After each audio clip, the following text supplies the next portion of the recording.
So thank you everyone again for being here with us today. We are really excited to be joining the University Global Coalition to help elevate this conversation about the Sustainable Development Goals.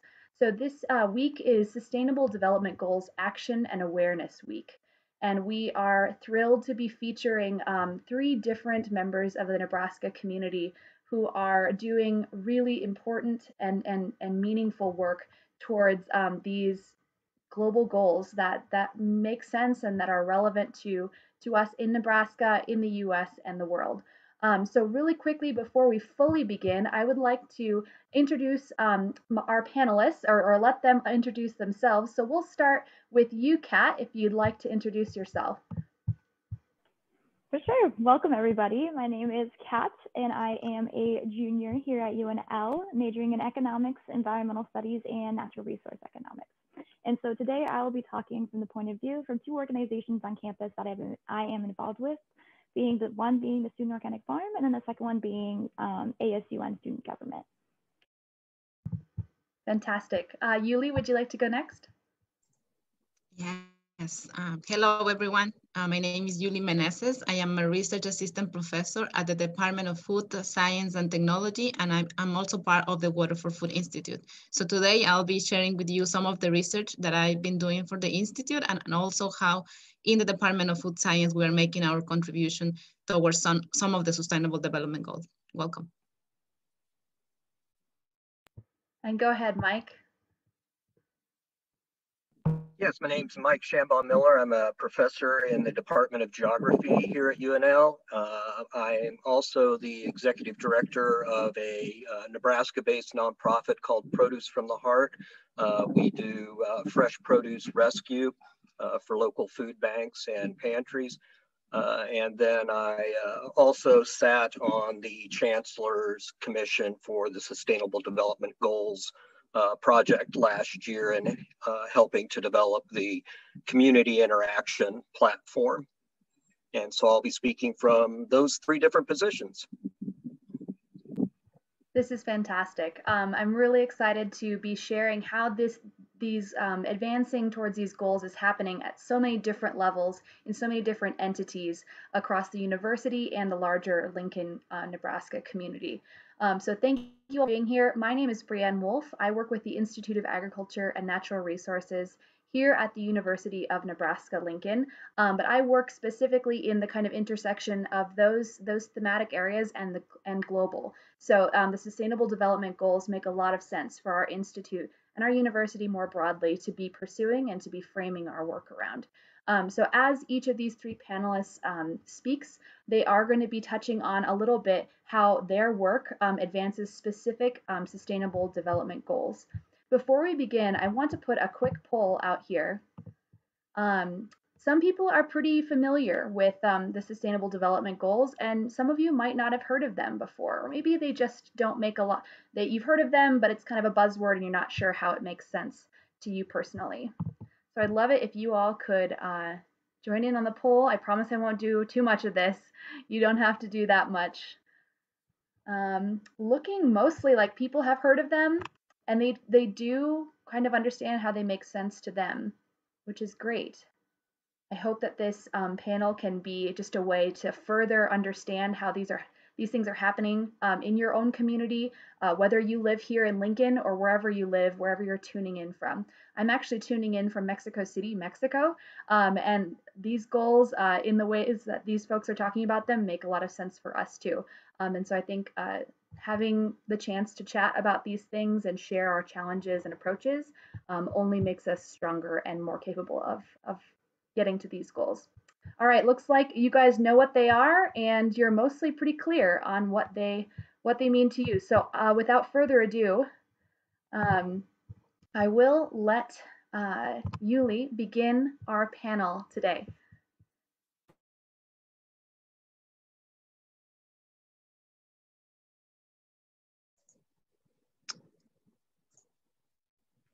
Perfect. I hope that you can see my screen now. We can. Okay. Let me see if I can. There we go. Perfect. So today I'll be talking about how we can implement sustainability in the Department of Food Science and Technology. As I said before, my name is Yulie Meneses, and I work for the Water for Food Institute as well. One of the goals that I address or try to contribute to on my daily work and my research is clean water and sanitation. So there are many aspects of clean water, right? But the ones that I try to tackle every day is related to the fact that today's food system accounts for 70% of the fresh water consumption, and 80% of the wastewater is disposed into the environment untreated. So that is around the globe. It's not only US, but it is around the world. So you can imagine that 80% of the wastewater reaches water bodies without any treatment. Of course, that has implications on health. It has implications on the environment.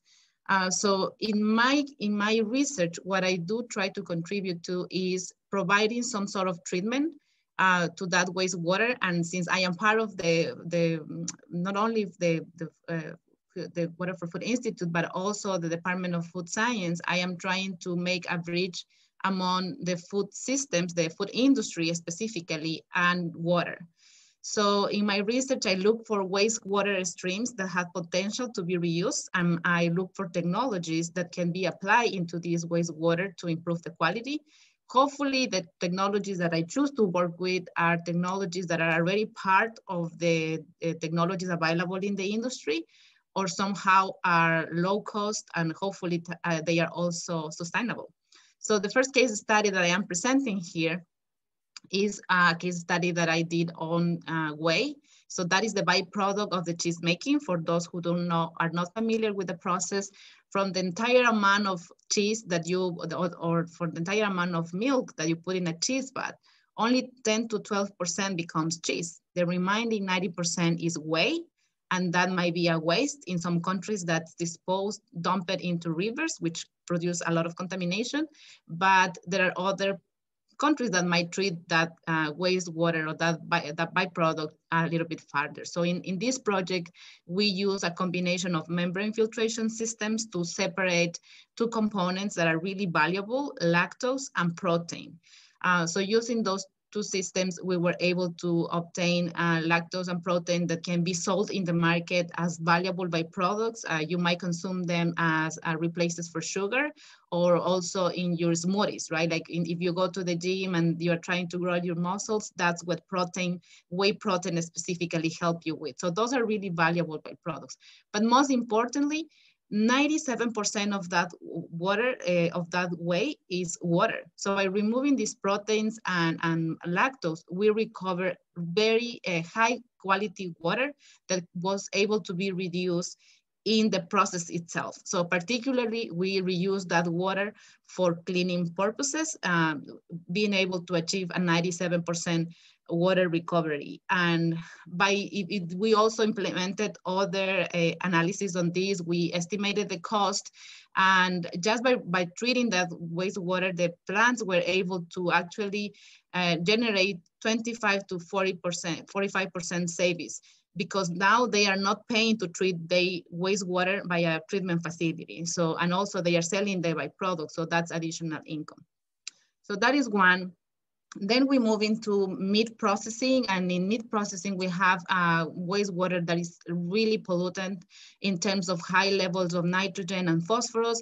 And if they are not treated and they are able to reach water bodies, they can produce an impact that is called eutrophication. Most of you might be familiar with that, but pretty much what it relates to is the depletion of oxygen on rivers. And not only that it might reduce, or kill fishes on the rivers, but also produces algal blooms that we have heard about.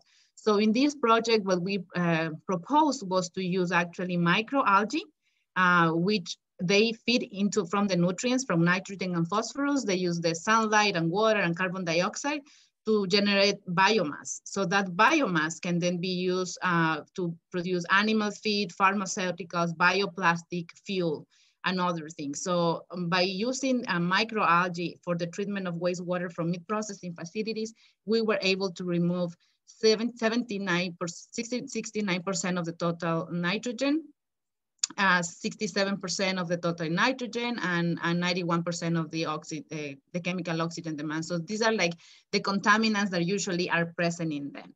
And the third case study that I wanted to just briefly discuss today is this one where we are working with feedlot. Again, we're collecting the wastewater and using something that is called the vermi filter. So it's pretty much like a soil filter. It's a filter that has several layers, and it has earthworms on it. So the earthworms will be the ones that actually remove the nutrients. And you can see the setting up of this system. It was done here at UNL. And we were able to remove some of the total nitrogen up to 25%, the phosphorus significantly up to 30 to 60%, and as well as the chemical oxygen demand. So then the other sustainable development goal that I am working with is responsible consumption and production. And this is more related to the Department of Food Science and Technology. So in this goal, we really care about the 1/3 of all the food that is being produced, which end up being wasted. And with that waste, it also goes all the resources that are used for the production of that food, including water, land, and fertilizers, energy, and all of that. So why this is important, it's because maybe you have seen this graph before, but we know that in more developed countries, the waste happens at the consumption side. In developing countries, it's more on the production side because the lack of technology to preserve this waste. But in general, this is very important because the food that is lost and wasted accounts by 8% of the annual emissions. Also consumes 1/4 of all the water that is being used in agriculture, and utilizes land agricultural area of the size of China. So, and there is also an economic implication and many other aspects. I have cited the resource for you to go back and read a more complete report on all the impacts that food and waste has on the environment and our lives. So if we are willing to be able to feed 9 billion people by 2050, we really need to consider having significant reductions on the food that we lost and the food that we waste. So how are we tackling this problem in the department? We are doing it by incorporating these concepts of sustainability in our product development class. You might agree with us that having a department that has students that are the people who are going to become the future food scientists, people who are working for companies on developing new products and bringing new products to the market. It's important that these concepts add within their mindset as they develop the product, because our goal is that in the future, we will have a lot of different food products that are available on the shelves that are already sustainable. Frequently, we think that it is the consumer who needs to, make the right decisions, the right choices. But if we develop the products from within the system are really having these components of sustainability, it will be much easier for the consumer just to reach out to these products that already are sustainable. So in that goal, we are trying to teach our students to move from a linear economy to a more circular economy, the linear being what we commonly do, which is produce, consume, use, and then dispose, and moving into a circular economy that actually motivates recycling, reusing, repurposing, upcycling, keeping all the materials in the system for the longer time. So the way that we teach this to the student is using a method that is commonly known as design thinking. This is a method that is not only used in food science, it's used for product development in general, product development of food products, of services, or even for technology. But traditionally, what it's used is you have a problem, you look for a solution, you develop a prototype, and then you send it to the market, right?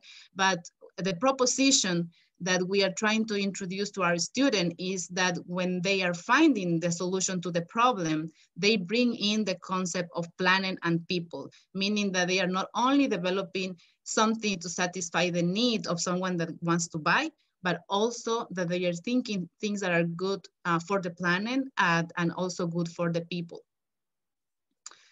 So by doing this, they will be able to tackle not only the sustainable development goal of sustainable consumption and production, but since we are in the food world, since we are working with agricultural systems, hopefully you have seen this wedding cake before, where the proposition is that every single one of the sustainable development goals are connected somehow to food. At the end, we need to have products available for our consumers that are good for the planet, that think about people, justice, dignity, and also prosperity, of course, because at the end, a business exists to make profit. But if it is going to make profit, we also have to be sure that it's respecting the planet and promoting equality among the people in the system. And we will be able to achieve that when we develop and put on the shelf sustainable and healthy foods. So that is it for my presentation today. Thank you. Absolutely wonderful, Yulie. Thank you so much for that contribution. We're so proud and thankful to have you as part of the university in the research world and in the classroom as in teaching. Mike, do you want to go on next? Okay, good afternoon. Hopefully the wind won't make too much noise here in the background. I wasn't able to get back to my office in Lincoln. I'm actually about 150 miles west of there right now. So hopefully this will go well. And of course, all my notes are there also. But Bree asked me on here today because of a couple of different things that I've been working on and that we're in the planning stages on currently. And probably about 10 years ago, I went through my midlife crisis of career. And instead of going out and buying the convertible Mustang that I really wanted, I ended up leaving my position at the University of Nebraska Medical Center and headed out and started a nonprofit, a regionally based nonprofit that works here in Nebraska, northern Kansas, and western Iowa. And what I wanted to do was I wanted to combine not only my background in geography and my background in medical geography, but also my background going back to my youth where I grew up on food stamps. And I wanted to combine all three of those to bring food to hungry people. And the geography became involved because of what Yulie was just talking about, and that's the food waste aspect and the impact that food waste was having not only on the environment, but the impact food waste was having on cultural communities and groups at-risk populations. And so I looked into this, what the problem was in Nebraska, and was quite shocked to find out about 6-7 years ago, before data really started to come around as to how bad food waste really was. I was very shocked to find the numbers that Yulie just cited, that roughly almost 40% of the food we grow, and in some cases, in some communities, up to 60% of the produce we grow actually goes to waste. And it does happen here in the region we're in. It does happen in that post-production phase. The get it to the grocery store, from the grocery store to your home is where the majority of that waste actually takes place. And in Nebraska, that amount, and for those of you familiar with Nebraska, and for those of you familiar with any professional sports stadium that will hold, our stadium here holds 98,000 people. In Nebraska, at a minimum, we throw away 7 stadiums full of produce every year in Nebraska alone. And if you multiply that across the United States, we start getting into these vast numbers that for just the United States, it's over 770 of those stadiums are filled with just, with food. And then about 375 to 400 of those are just fresh produce. And so that's where I decided to focus my energies with my nonprofit. And we do see an impact because the people that we're dealing with are individuals who are on limited incomes.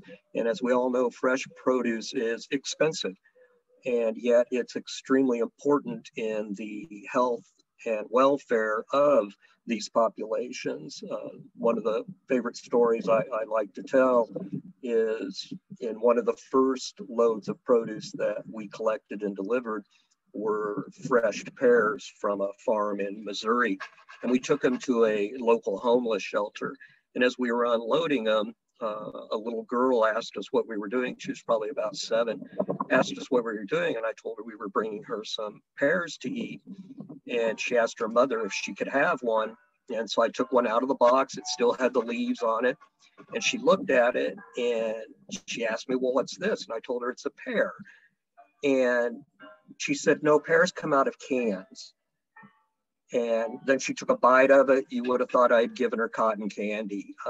And I was, hooked from then on that this was an extremely important thing that needed to be done. And so what we do is we arrange to get volunteers to go out into the fields to harvest the produce if the farmers haven't already harvested it. And then we deliver it to pantries and shelters close to the farm, so the farmer knows he's helping his own community. And then we work outward in a concentric circle to help places further away from the farmer. Populations being what they are here in Nebraska, usually about half of what we end up salvaging does come back to the metropolitan areas of Lincoln and Omaha, where the majority of our population resides. Over the last 5 years, we have steadily gone from 5,000 pounds our very first year to last year was a bad year because of COVID. But the year before that, we broke 100,000 pounds in one growing season. And so the need is there, the people need the food, and the food is there. The problem is, and what we sell ourselves is the bridge. The farmer can't afford to harvest it if he can't sell it. And no one's going to transport it if they can't sell it. And so we act as that bridge. Luckily, I work with a lot of farmers who are willing to go ahead and harvest it when they harvest the rest of their crop. But then we do the transport. So that's one aspect of the sustainability field that I'm working in. The other one is, as part of the Sustainability Development Goals program at the university last year, we were tasked to try to incorporate sustainability into our coursework. And as you can see, Yulie does that very, very well in the classes that she teaches. And Kat had to suffer through it with me.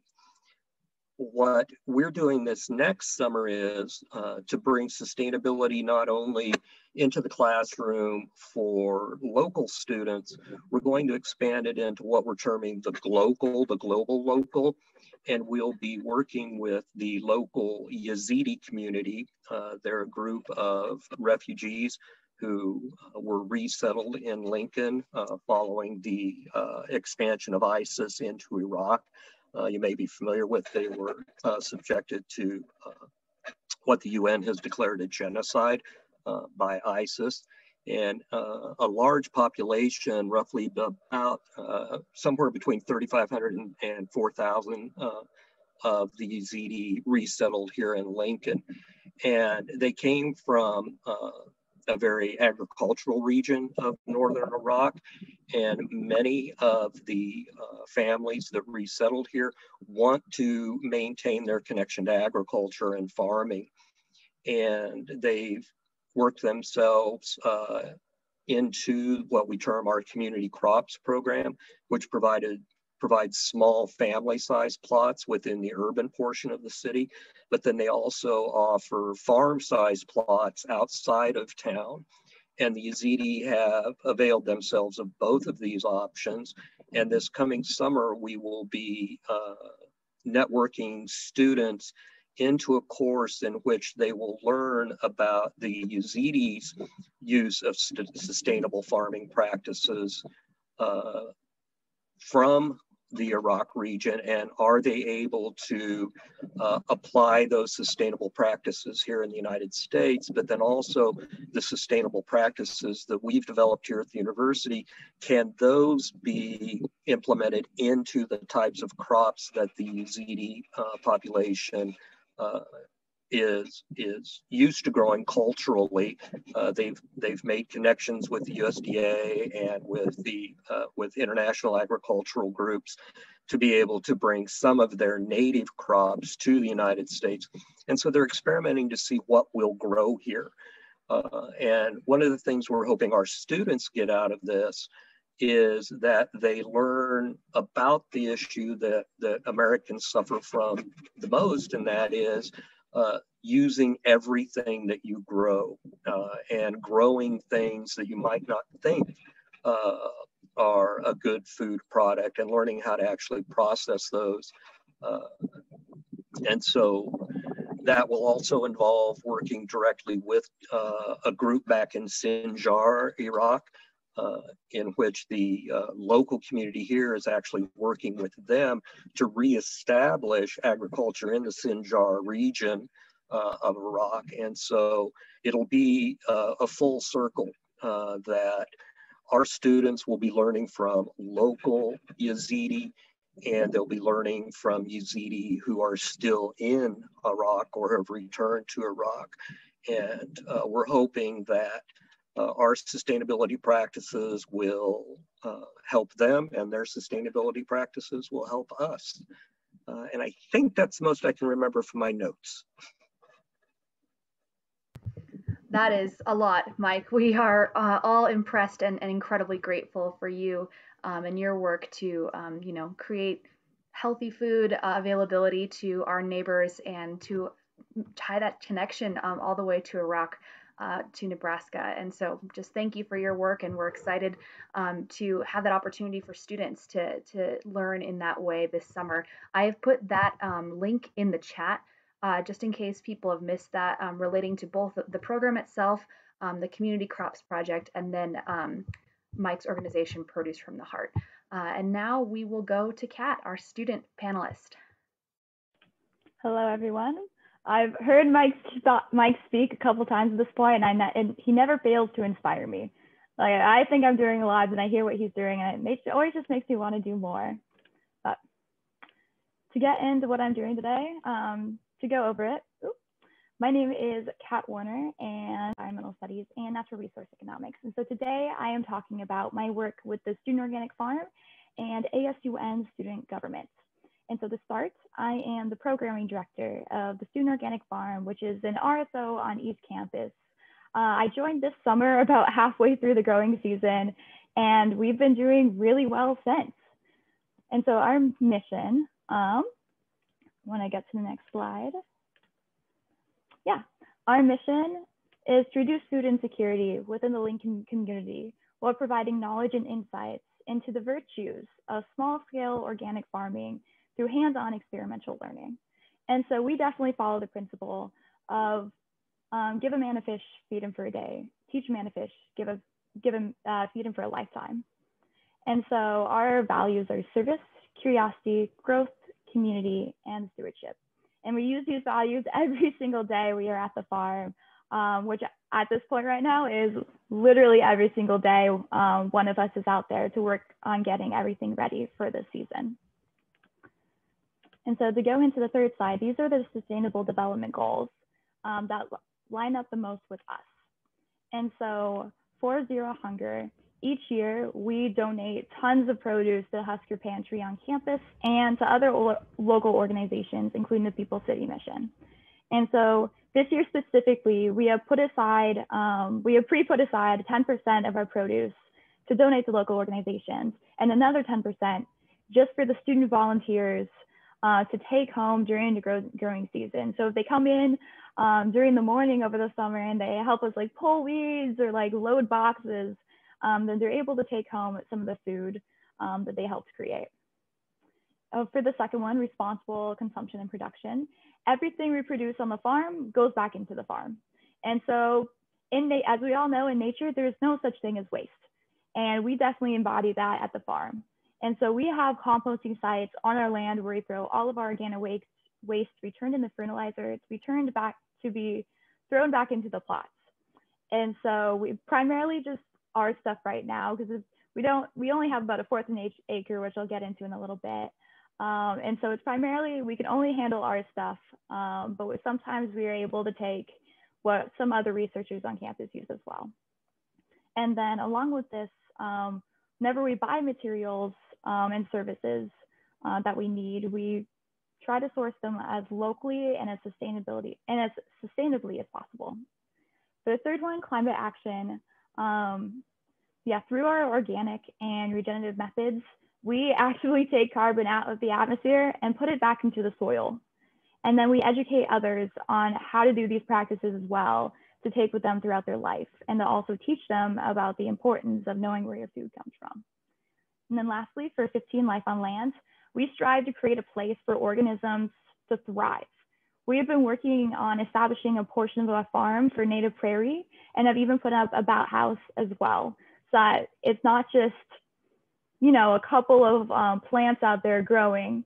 We also have those plants, and then bats, and then birds, and then all these native pollinators to make sure it's a thriving ecosystem rather than, just a couple plants. So to give some background on the farm, it was started in 2013 by some students. And it's been that way ever since. We've been an RSO. We officially became an RSO, I believe, in like 2016. And we grow food. It's students growing food for other students or for other people who get into our CSA, which I'll then talk about in a little bit. And so, as I said, we're a 4th acre on East Campus, and we're right behind the College of Law. And so we're a little bit hidden, but we're over there. And as I said in the mission statement, we grow food for the community, because that's what we want to do, and that's how we want to help the world. And we are not certified organic, but we follow national organic standards. We're figuring it out, and we learned that it's kind of hard to become certified nonprofits when working on East Campus, because we're surrounded by pesticides from other projects that researchers are using. So what we are doing this year is we definitely made huge strides this year, and because in the past, the student organic farm was primarily like 1 or 2 people running the whole thing. And so this year when I joined, I said, that's not sustainable. We need to create a team. And so we went from 1 person to over 20. And so that is super exciting. We actually have because of the nice weather, we actually have like 10 to 15 people out for each of our weekly meetings. And some of those students we're going to be able to hire over the summer to help take care of the farm, because of the fact that we have received $7,000 from the university to be able to pay for our supplies, to become a nonprofit, to get a shed, and all sorts of other stuff. And we are currently working to become a certified nonprofit, because of course, everything we do not make a profit on it whatsoever. A lot of us actually put our money back into the farm because we want to see it do well. We want to see its future. And then lastly, new to this year is starting a CSA, which stands for Community Supported Agriculture. And so this is the first one we have ever done, and we are super excited about it. And so the way that community supported agriculture works is essentially the customers essentially buy a share at the beginning of the season, and then they get fresh produce for the rest of the summer and into the fall. And so it's an upfront cost, and then you just show up and you get your box every single week. And so this reduces the burden of upfront costs on the farmers, because we have to buy our seeds and buy all the fertilizer and do all of that. And it's hard to do when you don't have the money up front. And so this is what we have done. We'd love, if any of you are interested, we'd love to have your support. and buying one, I will throw it in. That's what we're doing. So it's about $12 a week paid at the very beginning of the season. And then, yeah, pick up on East Campus on Tuesday and Saturday. And so this is the link here, and I'll throw it in a little bit. And so that's the end of that one. And so now to ASUN. And so ASUN is the Association of Students at the University of Nebraska, and it is our student government. This is my first year being a student senator, and I actually joined the very tail end of last semester, but I'm running again next year and making huge strides for sustainability. And so ASUN is made up of a whole bunch of committees. And so as you can see here, these are the emblems just for each committee. And so this includes various environmental ones, such as the Environmental Leadership Program, the Environmental Sustainability Committee, and then Green Funds. And then also some other ones, such as Campus Life and Safety, Diversity and Inclusion, Government Liaison, Academic Committee, and so much more. And so each of these line up with the Sustainable Development Goals, but the ones I wanted to focus on are these four. And so for number 3, good health and well-being, ASUN really, really cares. We all really care about student health and well-being, which is why about 1/3 of all student fees goes directly towards counseling and psychological services, CAPS, along with the university health services to provide free counseling, STI testing, flu shots, 5 free office visits, and a couple other benefits as well. For number 10, reduce inequalities, we actively work to empower and promote the inclusion of all people, regardless of their age, sex, disability, race, ethnicity, origin, religion, any other status. And if there's one that we miss out, and if someone comes in, we will listen. And that is definitely what we've learned to do, is to listen and reflect what students want. Along with this, we partner with university entities to try to get rid of barriers that prevent inclusion, which is a lot of the work of the Diversity and Inclusion Committee. But the Campus Life and Safety Committee also works on this to make sure that all students feel safe and welcome on campus. Next one for 16, peace, justice, and strong institutions. ASUN really strives to hold the university, along with ourselves as well, accountable, and make sure that we are transparent at all levels. This includes giving students a voice in the decision-making process on campus for many programs, and even at the University of Nebraska level, with our president being on the Board of Regents. And so that even at the top level, there's still that student voice being represented for what we want. And she's always, Ronnie's really cool. She's always, at every ASUN meeting, she's always like, what are your guys' opinion on this? Let me know. We need to figure this out so we know what to do. And then last but not least, number 17, partnerships for the goals. As I've mentioned, we partner a lot with the university entities. Very little progress happens without partnering with other organizations on campus and the community. So we try to make sure that we're always doing that. And so for some projects that we've been working on this year, and some of these we've done in the past, one of the biggest ones is we're working to get the University of Nebraska to divest $91.3 million from the fossil fuel industry. And so it has officially been over a year since we started this project. And right now we are working on implementing ESG, Environmental Sustainable Governance policy at the region level. And so that all investments have to be like ethical and be have some sort of like environmental social governance with it. Next one is Earthstock. So Earthstock is a month-long celebration of the Earth for April. And so this is my favorite one because it's a great way to get involved on campus and to find new people to get involved with and find new organizations. Super excited for it. Keep your eye out for what's all happening with Earthstock. It definitely starts April 1st, and we have everything from movies, a music festival, Student Organic Farm is having an event to teach people the 101 organic farming, and all sorts of other stuff that students are doing, because it's a partnership with various organizations on campus. Then along with this, this year, we unanimously voted to change the ASUN bylaws so that every student government sponsored event has to be zero waste. And then along with this, we also changed the bylaws so all sponsored travel has to be carbon neutral. And so we are accomplishing this by buying carbon offsets from a local organization that supports local farmers that are implementing regenerative practices. And then last but not least, this is a project that I've been championing, and it's very new because it happened yesterday. But yesterday, ASUN passed a resolution unanimously supporting stopping the balloon releases on campus and during Husker football games. And so more is to come with that because it is a partnership with the Chancellor's Office and with UNL Athletics. And so with that, thank you all for listening. Thank you all for coming. And now I'll pass it back to Brianne for questions.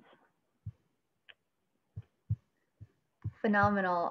Thank you so much, Kat. Again, I sound like a broken record, but we are so proud to have you, especially as a student leader like you are, doing this work and really driving this change in our campus community. So thank you so much, and thank you for sharing. Does anyone have any questions? Now that we've heard from all three of our panelists. All right, let's see. Hold on one second, trying to catch all of these. All right, Debbie asked, I'm curious who you are buying carbon offsets from and how they're measuring your carbon sequestration. And then she also asked why you chose to be organic. So Kat, we'll let you go on that one. Yeah, so the organization that we are using is called NORI. And there are, I'll copy and paste the thing in the chat right now. They are, yeah, an organization that is third-party certified. And so we work with them. Also, there are some farmers that we know of that work with them as well. We have, it is a two-part process. And so with Green Fund, so like Green Fund is essentially like a large pool of money that essentially like about $1 of all student fee, of all student fee, $1 of student fees from every student goes through this fund to give grants to sustainability projects. And so being able to buy carbon offsets is now like a streamlined application that people can do. And so people calculate their carbon footprints using one thing, and then they go to NORI and then they buy those carbon offsets that are third-party certified. There's some Nebraska farmers in there, but it's mostly regional. Definitely open up to ideas. I've reached out to UNL Extension and to others to try to find stuff that's specifically Nebraska based. But it's never I talk to anybody, it's those programs are in progress of being created and nothing has been created yet. And so that's definitely where we are with that. And then organic, we have gone that way because of the fact that it's what we want to do. And organic farming, everybody always trashes on organic farming, and everybody on East Campus, whenever we talk to any of the administration, we get so much pushback. But it's what we want to do because of the fact that people want organic food. It's good for the environment. It's good for the ecosystem. It's good for water quality. And we want to show that it's possible to do it. Organic farming, you can make a living off of organic farming. And it's what a lot of people do at their house anyways. Because I was actually, I never would have thought I would ever go into farming. Growing up, my family had a farm. We've had about a 1/4 acre organic farm. And that was the way I was raised, but we just always called it a garden. And so I was just so used to all like the soy and the corn and all of that growing up next to that. And I thought that was farming. I thought that was agriculture. And I hated it. I hated agriculture my entire life. And then I got to UNL, got involved with organic farm. And now I have a renewed purpose. I really like agriculture. And it is my mental health going out to the farm and being able to see all these beautiful flowers come up from our prairie, being able to see all these random varieties of food that I've never heard of before. Like, did you guys know that there were orange watermelons? And like, there's such a random variety of colored carrots and so many native Nebraskan foods that are edible. And so we're able to use that to bring back the nutrients. And that's why I wanted organic farming. Great questions. Is anyone else wanting to ask their question? I'm happy to have you unmute and ask, and you can ask it personally if you'd like.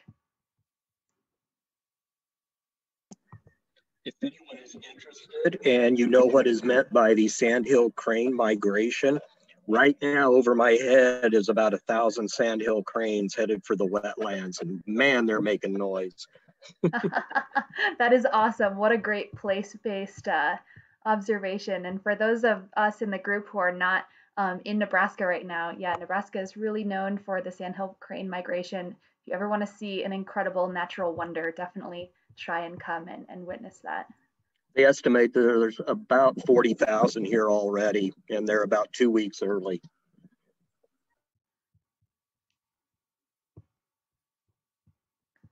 Oh, let's see. All right, we got a good link in the chat for supporting the Student Organic Farm with the CSA Share. That is so awesome. I would love to do that. If I was living in Lincoln, I would absolutely be doing that, Kat. Oh, Jesse, go ahead. Are you able to unmute yourself? Okay, there you go. For better or for worse. Thanks, Brianne, for organizing this event. Sorry, I couldn't make it for the whole event, but I did catch most of the talks. No, I just was curious. This might be a question directed to Kat, but I think Yulie and Mike, if you have thoughts, I'd be happy to hear those. Do you guys think that the climate science or climate change curriculum at UNL for just freshmen or just for people who are concerned about the issue but aren't planning to major in it, are we doing enough to just talk about, sustainability, climate, human impacts on ecosystems for undergraduates? And if not, what should we do? I mean, what are just some ideas that you might have to stimulate those conversations? I'm gonna go first because I'm very passionate about this one and very steamed. Students right now are not required to take like any environmental class. If they're not like in CASR, they don't have an environmental studies majors or fishery wildlife major, we're not required to learn about it. And it's not one of the ACE requirements. It used to be, and they're like classes that are in there that students could take, that they could take their environmental, but they don't have to. And so that's incredibly frustrating. So adding it in to one of the ACE requirements, so a student has to take it and then they get to choose what it is and how it applies to their major, is one way to fix that. And yeah, it's definitely a huge issue. Another way of one that I want to focus on next year for an initiative as an ASUN senator is getting sustainability and new student enrollment, because there is nothing. Like when students show up to the university, go through new student enrollment, at the end of the program, they have no idea what can be recycled on campus or composted, for that matter. They have no idea how to ride the bus system, which is horrible because it's like half the student population has to go over to East Campus. And I feel like 3/4 of it, 3/4 of students have to go to East Campus by the end of their like senior year. So getting that new student enrollment is so incredibly important. Yeah, I'll stop my rant there. Pass it on to one of the other panelists. Those are great suggestions, Kat. Thank you. Yulie or Mike, any other thoughts? So from the department, that's the very reason why we are including now these concepts on the class, because they were not in there before. And it all came because I participated in the Future Food Institute bootcamp for sustainable development. And it just clicked on me when we were talking about food waste and how they were working with big food industry companies for helping them like to find new products for the waste stream. I was like, we should be doing this in our department. We are food scientists and we do work with food companies, all of the time, but there was not that connection. And also at the same time in the department, we were doing a review of our program and we conducted a couple of surveys to the students and among the faculty, and both groups in separate surveys, both responded that they wanted that they see the importance of having some topics on sustainability. The students want to learn more. They want to know, they want not only to learn, but how to connect that to their profession, right? So then I jump into, pushing the head of the department and, talking to some of my colleagues that are actually the ones in charge of the product development class. And here I am today, this very same day, I have my first lecture on sustainability for product development. That's how we're calling these 2 lectures that I'm going to be giving today. So yes, we're getting there, but there's a lot to be done, from my opinion. Thank you, thank you, Yulie. It just shows that change can happen from one person, but it does take someone to champion it and to keep pushing. Mike, go ahead. I was just going to jump on what Kat was saying, that we definitely need to have one, it has to be a mandatory class for freshmen in their introduction to the university community. Second, the university, we're, as many things in the central part of the country seem to be, a bit behind the curve. I'd say we're probably at least a good 5 years behind the curve against other major research universities. We are starting to do a few things, such as reinvigorating the sustainability goals of the university and the committee. But, and forgive the pun, but this time it has to be sustainable. We've tried this 4 different times over the last 20 years, and every time, whenever there's a change of administration, it seems to fall by the wayside. And the only way it's going to maintain is if we integrate it into the curriculum itself. And that's the only way it's going to stick this time. And the university is doing something where they're putting their money where their mouth is, if you will, with the faculty, in that they're offering faculty are allowed to apply to a program where they actually get paid to take the time to integrate sustainability into existing courses, or to create an entirely brand new course that is centered around sustainability. So I think we're on the right path, but it's going to be pushed. It literally is, it's being pushed on us by Kat's generation. They want it, and if the university, it's like building suite dormitories. If you want the students, you've got to offer what they want, and they want sustainability. I love that comment, Mike, and you're right. That's a piece of admissions and recruiting and retaining students, because they want to be at a university that is doing the right thing. Kat's nodding her head, so I'm hoping I'm formulating that thought accurately from her. Oh, thank you, Hillary, for that link. That is perfect. And thank you, Mike, again, for mentioning that program, investing, really putting money where the mouth is on investing in faculty members to incorporate sustainable practices and sustainability into their curriculum. That's excellent. Other questions? I have a couple things I wanted to share with you all if we don't have an immediate question. Really quick, thank you guys again for spending time with us. Thank you to our panelists for speaking to us today and sharing the incredible, important work that you're doing individually, collectively across our campus and our community.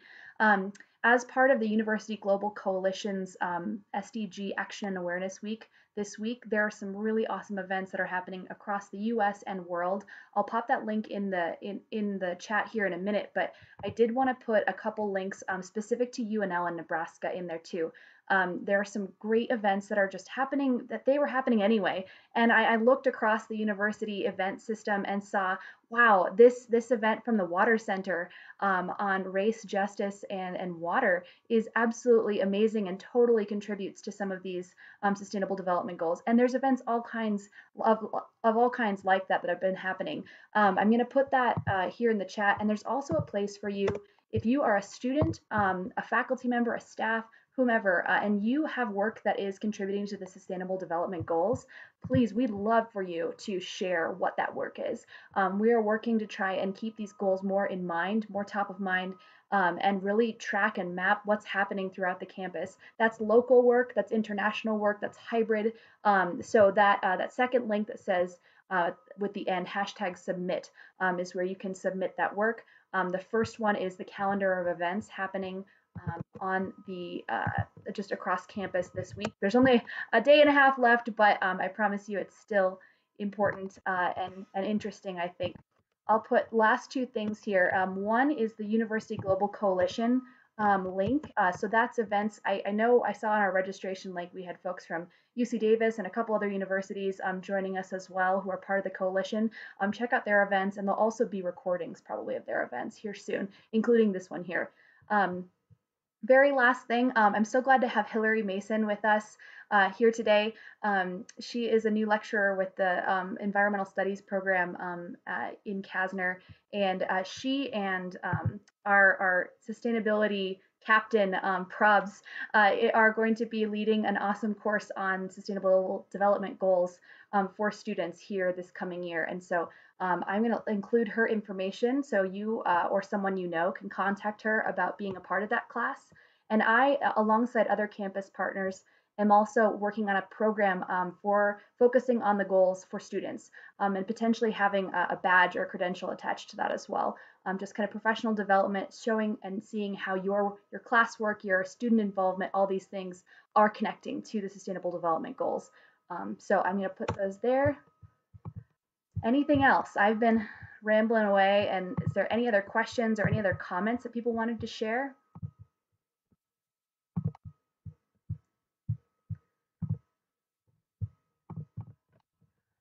All right, well, I wish we could be giving you a verbal applause or a in-person applause, but I know we are all very, very happy and proud and excited for the work you all are doing. Panelists, thank you so much. Thank you to all the folks who came here and were a part of this. The last thing I promised, I forgot to put in there, the University Global Coalition event. So that's the last thing. Make sure you all have that information. And thank you. Thank you very much. And we hope to be in conversation more about this more and more as we go forward. Thank you, everybody.